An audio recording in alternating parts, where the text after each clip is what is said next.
to show you how to add a blog to your website. Select Manage Website, Add or Edit a Website Blog. You'll get a list of any blogs currently on the website. You can edit these using the blue plus, delete using the orange cross. Add a new blog up at the top here. Pop your title in.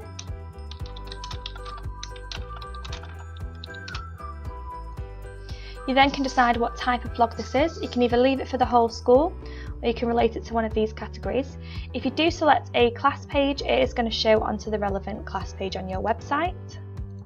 If you have categories set up within your settings area, you can use the drop down here to select a relevant category. Your content box, just pop your text in here.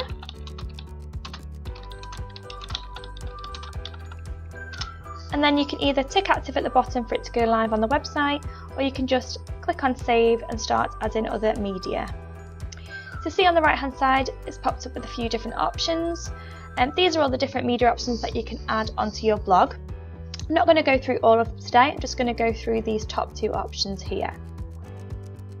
First of all, if you just select choose your image on your header manager, this is going to take you to your shared files. On this option you can select up to 8 images at a time and then press open. These images are going to sit right at the top of your page, so it's going to ask you to just drag and drop them to position them for when you're happy. Click on save.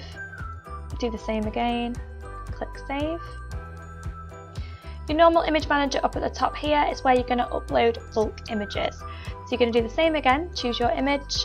This time you can upload as many images as you like, but you just need to do them in batches of 20.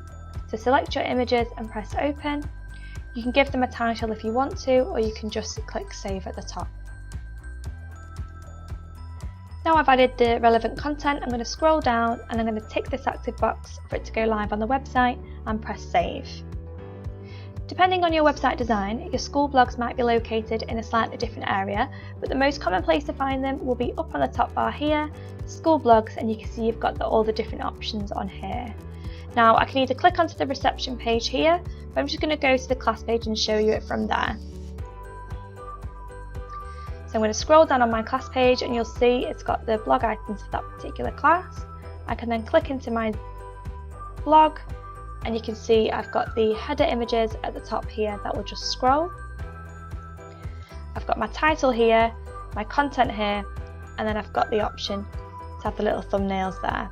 You can then expand these and move between them. Now you can see the difference with blogs compared to the likes of your galleries and your news items is that it's going to time and date stamp for when you've actually posted that particular blog. You can also have the option to allow users to comment on your blogs. There's two different ways in which you can allow comments. You can either have it so that the parent or pupil needs to log in, and these are all linked within the parent and the pupil areas within School Spider. Or you can have the option for anonymous users to log on and post a comment on the blogs.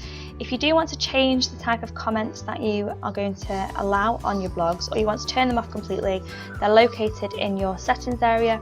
Either get in touch with your account manager or I'll put a link for a video that's going to show you how to do that.